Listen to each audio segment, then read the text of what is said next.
తమ్నైల్లో రాసినట్లే ఈ వీడియోలో 5 విధాలుగా ఇరాన్ ఎలా అమెరికాను తమ ఉచ్చులో పడేస్తోంది అనేది చెప్తా. ఇరాన్ను ఓడించడానికి ఇన్ని రోజులు ఎందుకు పడుతోంది, ఇరాన్ యొక్క బలం ఏంటి అనేది చాలా సింపుల్ భాషలో మ్యాప్స్ ద్వారా ఎక్స్ప్లెయిన్ చేస్తాం. ఫస్ట్ వార్ అప్డేట్ గురించి 1 మినిట్ మాట్లాడుకుందాం. మొన్న యుఎస్ఏ వార్ సెక్రటరీ పీట్ హెక్సిత్ ఏమన్నాడు, ఇరాన్ యొక్క ఆకాశంలో అమెరికా కబ్జా ఉంది, B-1, B-2, B-52 బాంబర్స్ ఈ మ్యాప్లో చూడండి ఇలా ఇరాన్పై తిరుగుతున్నా, ఎప్పుడైనా ఎక్కడైనా మేము ఇరాన్పై దాడి చేయగలం, ఇరాన్ మిజైల్ లాంచింగ్ సైట్స్ను GBU బంకర్ బస్టర్ బాంబ్స్తో దాడి చేస్తున్నాము అన్నాడు. 2000 పౌండ్ల GBU laser guided bunker buster bombs underground deep missile launchers ను లేపేస్తున్నాయి, అవుట్ ఆఫ్ 10లో వీఆర్ 15 అని ట్రంప్ అన్నాడు. బట్ నిన్న రాత్రి ఇరాన్ ఇజ్రాయెల్ పై వేసిన 19th వేవ్ ఆఫ్ అటాక్స్ లో ఈ క్లస్టర్స్ ఆఫ్ మిజైల్స్ ను చూడండి, మిజైల్ ఒకేసారి ఎలా వెళ్తున్నాయో చూడండి. తేల్ అవీవ్లో ఎన్నో దాడులు జరుగుతున్నాయి. యాక్చువల్లీ ఇజ్రాయెల్ మీడియా కొన్ని దాడులను సెన్సార్ కూడా చేస్తోంది. ఇక్కడ కొంతమంది ఏమంటున్నారు అంటే నేను ఇజ్రాయెల్కే ఎక్కువగా సపోర్ట్ చేస్తున్నాను, ఇరాన్కి ఎక్కువగా సపోర్ట్ చేస్తున్నాను అంటున్నారు. యాక్చువల్లీ ఇజ్రాయెల్ ఎక్కడెక్కడ విజయం సాధించింది, ఎక్కడ ఫెయిల్ అయింది చెప్తున్నా. ఇరాన్ ఎక్కడ విజయాన్ని సాధిస్తోంది, ఎక్కడ ఫెయిల్ అవుతోంది అనేది కూడా ఎక్స్ప్లెయిన్ చేస్తున్నా. అప్పుడే మీకు వార్ ఎక్స్పీరియన్స్ అనేది ఉంటుంది. వన్ సైడే మాట్లాడితే మీకు ఎటువంటి వివరాలు తెలియవు. దీంట్లో ఎన్నో టెక్నికల్ డీటెయిల్స్ ఉంటాయి కాబట్టి 2 విషయాల గురించి మాట్లాడుకోవాలి. ఈ గ్రూప్ ఆఫ్ మిజైల్స్లో ఉదాహరణకు ఆ గ్రూప్లో 50 మిజైల్స్ ఉన్నాయి అనుకోండి, ఇందులో 45 సూపర్ సోనిక్ చీప్ మిజైల్స్ ఉంటాయి, 5 మాత్రమే ఖర్రమ్ షా ఫతే వంటి బ్యాలిస్టిక్ లేదా హైపర్సోనిక్ మిజైల్స్ ఉంటాయి అన్నమాట. ఇజ్రాయెల్ డిఫెన్స్ సిస్టమ్ 50కు 50 ఇంటర్సెప్ట్ చేయలేదు. ఒక ఇంటర్సెప్టర్ తామీర్ మిజైల్ యొక్క విలువ 50 కోట్లు ఉంటుంది. ఐరన్ బీమ్ లేజర్ యొక్క రేంజ్ 7 నుండి 10 కిలోమీటర్లు మాత్రమే కాబట్టి ఇవి మిజైల్స్ను ఇంకా ఇంటర్సెప్ట్ చేయడం లేదు. జస్ట్ ఇమాజిన్ ఇవి తేల్ అవీపై ఎలా హిట్ అయి ఉంటాయో చూసుకోండి. నిన్న రాత్రి కువైట్లో ఉన్న Ali Al Salem USA military base పై ఇరాన్ చేసిన దాడి చూడండి. నిన్న రాత్రి బెహ్రీన్ పై 70 బ్యాలిస్టిక్ మిజైల్స్ 124 డ్రోన్స్ ను ఫైర్ చేశారంట. పీట్ హెక్సిత్ ఏమన్నాడు, ఏం మాట్లాడాడు, ఇరాన్ స్కైలో మా యొక్క కబ్జా ఉంది అన్నాడు. బెహ్రీన్ మీడియా ప్రకారమే చెప్తున్నా. ఈ ఆర్టికల్ చూడండి. బెహ్రీన్ బాబ్కో ఎనర్జీ రిఫైనరీ బెహ్రీన్లోని అతిపెద్ద ఆయిల్ ప్లాంట్ ను లేపేశారు. ప్లాంట్ షట్ డౌన్ చేసుకోవాల్సిందే. గత 48 గంటల్లో ఇరాన్ USA యొక్క 9 మిలిటరీ బేసెస్ పై దాడి చేసింది. UAEలో ఉన్న జబేల్ అలీ, అల్ దఫ్రా, బెహ్రీన్లో ఉన్న NSA బేస్, ఖతార్ యొక్క అల్ ఉదైద్, కువైట్లోని Ali Al Salem, Arifjan camp, Shuaiba port and camp Buehring. Kuwait port Shuaiba క్యాంప్లో 6 మంది USA సైనికులు చనిపోయారు. ఇరాక్ జెబ్రిల్ ఎయిర్పోర్ట్ పై దాడి చేసి దీంతో పాటు అజర్బైజాన్ ఎయిర్పోర్ట్ను, గల్ఫ్ ఆఫ్ ఒమాన్లో ఒక షిప్ ను ధ్వంసం చేసింది. మార్చ్ 1 రోజు యూరోప్లో ఉన్న సైప్రస్ పై కూడా దాడి చేశారు. నేను రీసెర్చ్ చేసి కన్ఫర్మ్ చేసి చెబుతున్న న్యూస్ ఇది. మీరు కావాలంటే గూగుల్ కు వెళ్లి క్రాస్ చెక్ చేసుకోవచ్చు. 99% నేను చెప్పేవన్నీ కరెక్టే. బెహ్రీన్ హోటల్లో అండ్ బెహ్రీన్ ఆయిల్ ప్లాంట్స్ పై ఎలా దాడి జరుగుతోందో చూడండి. ఇరాన్ USA కు వేసిన ఫస్ట్ ట్రాప్ పేరు horizontal escalation. Iran first strategy USA Israel ఇద్దరూ కలిసి తమపై దాడి చేస్తున్నారు. తమ ఎనిమి ఇజ్రాయెల్ అని చెప్పి మిడిల్ ఈస్ట్ లో ఉన్న ఇజ్రాయెల్ నే టార్గెట్ చేసి ఇజ్రాయెల్ పైనే టోటల్ గా ప్రతిదాడి చేయకుండా GCC దేశాలపై దాడి చేసి డిఫరెంట్ ఫ్రంట్స్ ను ఓపెన్ చేసింది ఇరాన్. దుబాయ్, దోహాలో 170 దేశాలకు చెందిన ప్రజలు ఉంటారు. దుబాయ్ పై దాడి చేస్తే ఇక్కడ రియల్ ఎస్టేట్ దెబ్బతింటుంది. తెల్లోళ్ళు భయపడతారు. ఇండియన్స్, ఏషియన్ ఇన్వెస్టర్స్ కోట్లు కుమ్మరించాం, అక్కడ ఏమైంది, పరిస్థితి బాగా ఉందా లేదా అనే అడుగుతారు. అండ్ ఈవెన్ ప్రపంచ దేశాల్లో ఉన్న పేరెంట్స్ కూడా భయపడతారు. దీంతో ఈ ఇష్యూ అనేది ఇంటర్నేషనలైజ్ అవుతుంది. అరే కోట్లు పెట్టాం, దుబాయ్ సేఫా కాదా అని అడుగుతారు. టూరిజం ఆగిపోయింది. GCC దేశాలు USA పై ఒత్తిడి పెట్టి యుద్ధాన్ని ఎలాగైనా ఆపేయండి అని డిమాండ్ పెట్టారు. దుబాయ్ దగ్గర ఆయిల్ అంతగా లేదు, 5 to 10% మాత్రమే ఉంటుంది. టూరిజం, రియల్ ఎస్టేట్, సాఫ్ట్వేర్ తోనే దుబాయ్ ఎకానమీ ముందుకు పోతోంది. ఖతార్, దుబాయ్, కువైట్ లో tourism, real estate and day to day life అంటే డే టు డే వ్యాపారాలు షట్ డౌన్ అయ్యాయి. డైరెక్ట్ గా ట్రంప్ పై ఒత్తిడి పెట్టి ట్రాప్ ను బిగించింది ఇరాన్. ఇరాన్ వేసిన trap number 2 Gulf oil choke strategy. Iran March 2 నుండి GCC దేశాల యొక్క ఆయిల్ అండ్ గ్యాస్ ప్లాంట్స్ పై దాడి చేసింది. గల్ఫ్ దేశాలకు 90% డబ్బులు ఆయిల్ అండ్ గ్యాస్ ద్వారానే వస్తాయి. ముఖ్యంగా కువైట్, ఒమాన్, ఖతార్ కు అక్కడి నుండే డబ్బులు. ఫస్ట్ సౌదీలో ఉన్న అతిపెద్ద ప్లాంట్ అయిన సౌదీ అరామ్కో పై దాడి చేశారు. సెకండ్ ఖతార్లోని రాస్ లఫాన్ LNG ప్లాంట్స్ ను లేపేశారు. థర్డ్ కువైట్ ఆయిల్ ప్లాంట్ పై. నిన్న రాత్రి Bahrain government owned oil plant ను లేపేశారు. నెక్స్ట్ ఒమాన్ LNG ప్లాంట్స్ ను కూడా లేపేస్తారు. Iran oil and gas plants తో పాటు స్ట్రైట్ ఆఫ్ హర్మూజ్ దగ్గర ఉన్న ఫుజైరా, దుక్కం, సలాలా పోర్టుపై దాడి చేసింది.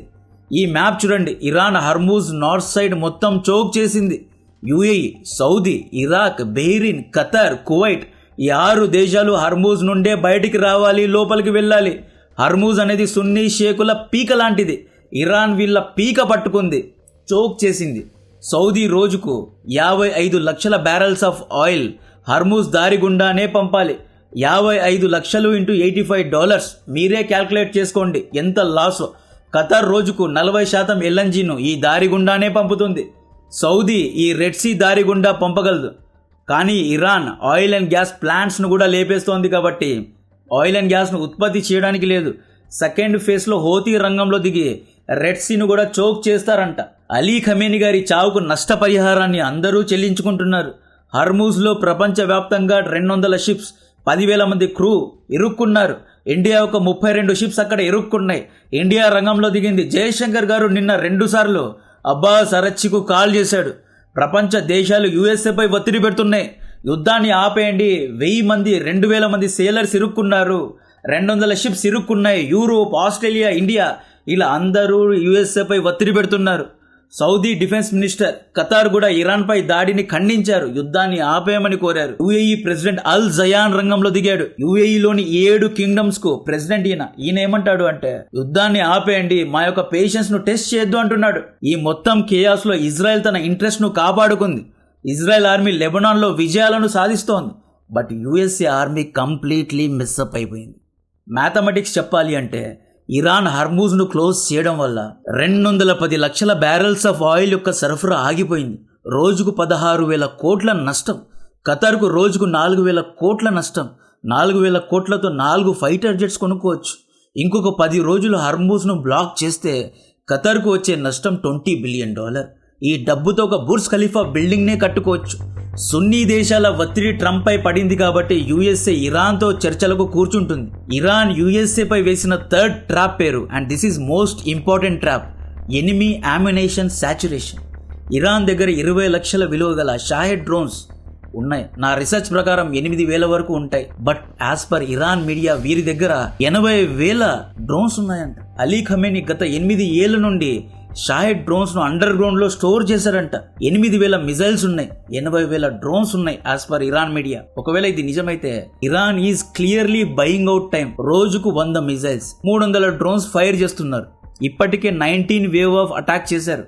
ఈ యుద్ధంలో ప్రొలాంజ్డ్ గా అంటే ఎక్కువసేపు ఎవరైతే నిలబడతారో వాడే గెలుస్తారు. ఇంకొక 2 మంత్స్ వరకు యుద్ధం చేసే ఆయుధాలు ఇరాన్ దగ్గర ఉన్నాయంట. ఇరాన్ కు చైనా, రష్యా కూడా అమ్యునేషన్ సప్లై చేస్తోంది. షాహిద్ డ్రోన్స్ ను ఇరాన్ ఇన్ హౌస్ లో తయారు చేస్తోంది. రా మెటీరియల్స్ చైనా నుండి వస్తున్నాయి. బదులుగా ఇరాన్ చైనాకు ఆయిల్ సప్లై చేస్తోంది. దిస్ మీన్స్ ఇరాన్ ఇంకొక 3 మంత్స్ వరకు యుద్ధాన్ని కొనసాగిస్తుంది. ఇరాన్ స్ట్రాటజీ ఏంటి అంటే అమెరికన్ ఆర్మీ బేసెస్ దగ్గర ఉన్న అమ్యునేషన్ ను వేస్ట్ చేయడం అనమాట. లెట్స్ సి, ఉదాహరణకు జీసీసీ దేశాల దగ్గర 1000 ఇంటర్సెప్టర్ మిజైల్స్ ఉన్నాయి అనుకోండి.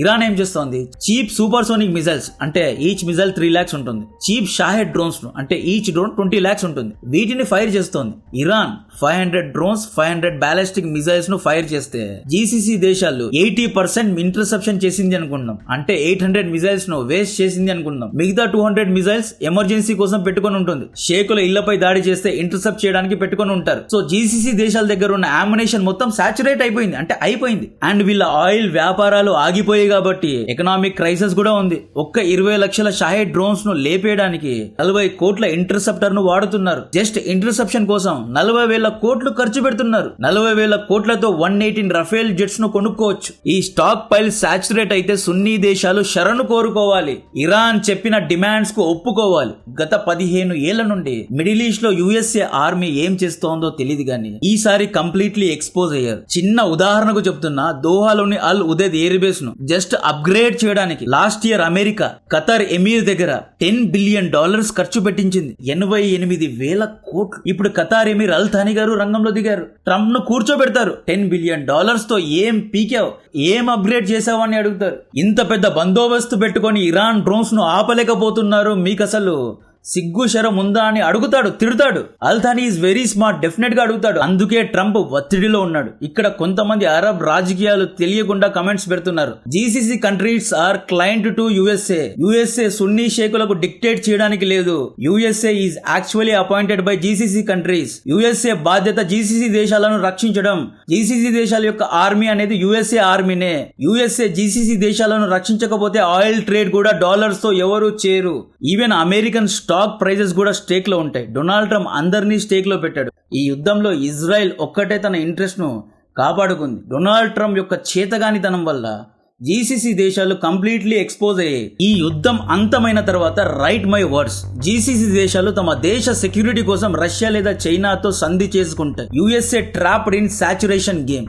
Iran fourth strategy terrain advantage. ఒక రెజిమ్ చేంజ్ చేయాలి అంటే యుఎస్ఏ ఫోర్సెస్ ఆన్ గ్రౌండ్ లో దిగాలి, ఇరాన్ గ్రౌండ్ లో దిగాలి. లైక్ ఇరాక్, ఆఫ్ఘనిస్తాన్, లిబియాలో ఎలాగైతే ఆన్ గ్రౌండ్ లో యుఎస్ఏ ఆర్మీ దిగారో సేమ్ అలాగే ఇరాన్ లో కూడా దిగాలి. అయితే ఇరాన్ జియోగ్రఫీ చాలా డిఫరెంట్. ఇరాన్ లో పూర్తిగా ఎడారి ఉండదు, పూర్తిగా కొండలు ఉండవు. శాటిలైట్స్ ను పైన పెట్టి నిఘా ఉంచడానికి ఇరాన్ అనేది ఎడారి కాదు. గాజాలో ఇజ్రాయలీ ఫోర్సెస్ గ్రౌండ్ ఇన్వేషన్ చేశారు. ఇంటింటికి బంకర్ కు గృహలకు వెళ్లి హమాస్ ను రూట్స్ నుండి పీకేశారు. గాజా అనేది ఎడారి. పైనుండి satellites, snipers, fighter jets backup ఇస్తూ ఉంటాయి, కవర్ ఇస్తూ ఉంటాయి. ఆపరేషన్ ను ఈజీగా చేయొచ్చు. ఇరాన్ లో 5,000 మీటర్ల అల్ జాగ్రోస్, అల్ బోర్డ్స్ అనబడే మౌంటైన్స్ ఉన్నాయి. కొండల మధ్యలో మిలిటరీ బేసెస్ ఉన్నాయి. ఒకవేళ యుఎస్ఏ ఇజ్రాయలీ ఆర్మీ కొండ లోయల్లో వెళ్ళాయి అనుకోండి, ఆ చోక్ పాయింట్స్ లో ఇరికించి చంపుతారు. ఇరాన్ లో dust storms, earthquakes, extreme heat, unpredictable weather ఉంటుంది. First Trump we will invade Iran అన్నాడా, ఆ తర్వాత చికెన్ సౌట్ అయ్యాడు, ఇన్వేడ్ చేయలేమో అన్నాడు. ఒకవేళ ట్రంప్ ఇరాన్ ఇన్వేడ్ చేయలేదు అంటే రెజిమ్ చేంజ్ అవ్వదు. రెజిమ్ చేంజ్ అవ్వలేదు అంటే యుఎస్ఏ పై ఇరాన్ గెలిచినట్లు. యుఎస్ఏ ఏమనుకుంది, అలీ ఖమేనీని చంపేస్తే ఇరాన్ ప్రజలు రోడ్డు మీదకి వచ్చి రెజిమ్ ను చేంజ్ చేస్తారు, తిరుగుబాటు చేస్తారు. ఎలాగైతే బంగ్లాదేశ్ లో కూ జరిగిందో, ఎలాగైతే బంగ్లాదేశ్ ప్రెసిడెంట్ ఇంటికి వెళ్లి దాడి చేసి ఇంటరిమ్ లీడర్ ను ప్రకటించుకున్నారో సేమ్ అలాగే ఇరాన్ లో జరుగుతుంది అని సిఏఏ ప్లే బుక్ ఫెయిల్ అయింది. అక్కడ ప్రజలందరూ ప్రో ఇరాన్ అయిపోయారు. అలీ ఖమేనీపై సింపతి పెరిగింది. సో ఈ విధంగా రెజిమ్ చేంజ్ అవ్వలేదు అంటే ముఖ్యంగా డొనాల్డ్ ట్రంప్ ఓడిపోయినట్లే. ఇజ్రాయెల్ ఏమీ లేదు. Israel the god supreme. Ali ఖమేనీను చంపేశారు, ఇరాన్ ఇన్ఫ్రాస్ట్రక్చర్ ను లేపేశారు. ఇరాన్ మళ్ళీ ఇన్ఫ్రాస్ట్రక్చర్ కట్టుకోవడానికి 10 years పడుతుంది. 10 years వరకు ఇజ్రాయెల్ సేఫే. బట్ డొనాల్డ్ ట్రంప్ తన పేరును, ఖ్యాతిని చెడగొట్టుకున్నాడు. డొనాల్డ్ ట్రంప్ ఇన్ని రోజులు అన్ని దేశాలను పీడించాడు. కర్మ ఇప్పుడు ఇతన్ని హిట్ చేసింది. టారిఫ్ పేరు మీద అందరినీ బెదిరించాడు. కానీ ఇప్పుడు ఎవ్రీ ఫ్రైడే స్టాక్ మార్కెట్ ను మ్యానిపులేట్ చేసేవాడు. ఈ ఫ్రైడే ఏమీ మాట్లాడలేడు. Because he lost is in his own game. Iran last trap పేరు ప్రాక్సీ వార్ఫేర్. ఇరాన్ కు బాగా తెలుసు ఇజ్రాయెల్ ను బిజీగా ఉంచాలి అని. మిడిల్ ఈస్ట్ లో పవర్ఫుల్ ఇజ్రాయెల్ అనేది బాగా తెలుసు కాబట్టి February 28 ఖమేనీని చంపేశారు. March 1 నుండే హెజ్బుల్లాను రంగంలో దింపారు. నార్త్ సైడ్ నుండి హెజ్బుల్లా ఇజ్రాయెల్ పై దాడులు చేస్తూ ఉంది. ఇజ్రాయెల్ లెబనాన్ లో బిజీ అయిపోయింది. బికాజ్ నార్త్ ఇజ్రాయెల్ ను కాపాడుకోవాలి కాబట్టి ఇజ్రాయెల్ ఆర్మీ లెబనాన్ లో గ్రౌండ్ ఇన్వేషన్ చేస్తున్నారు. లెబనాన్ లో ఇజ్రాయెల్ ను బిజీగా పెట్టి ఇరాన్ జీసీసీ దేశాలను కొడుతోంది. ఇక్కడ ప్రాక్సీ వార్ఫేర్ ట్రాప్ లో కూడా ట్రంప్ పడ్డాడు. గైస్, సుమతి శతకం చదివారా? చదవలేడు అంటే ఒక చిన్న పద్యం చెప్తా. బలవంతుడు బలహీనుని జయించును, బలహీనుడు బుద్ధి చేత గెలుచును, బుద్ధి లేని బలము వ్యర్థము సుమతి. ఏంటి? బుద్ధి లేని బలము వ్యర్థము సుమతి.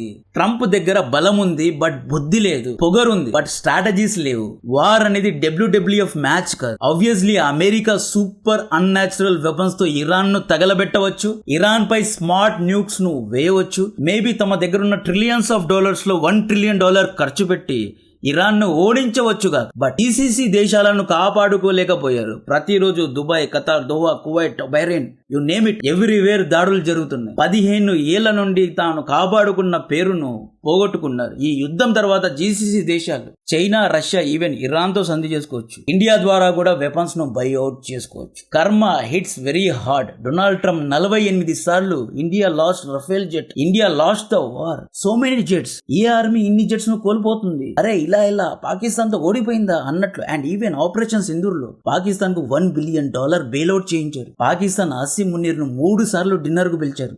షేబాజ్ షరీఫ్ ను పొగిడాడు, ఆసిమ్ మునీర్ ను పొగిడాడు. ఇప్పుడు everyday Iran is banging like anything. So ఈ విధంగా యుఎస్ఏ ఇరాన్ ట్రాప్ లో పడిపోయింది. నా కాంటెంట్, నా రీసెర్చ్ నచ్చినట్లయితే వీడియోను లైక్ చేయండి, ఛానల్ ను సబ్స్క్రైబ్ చేసి అందరికీ షేర్ చేయండి. జై హింద్.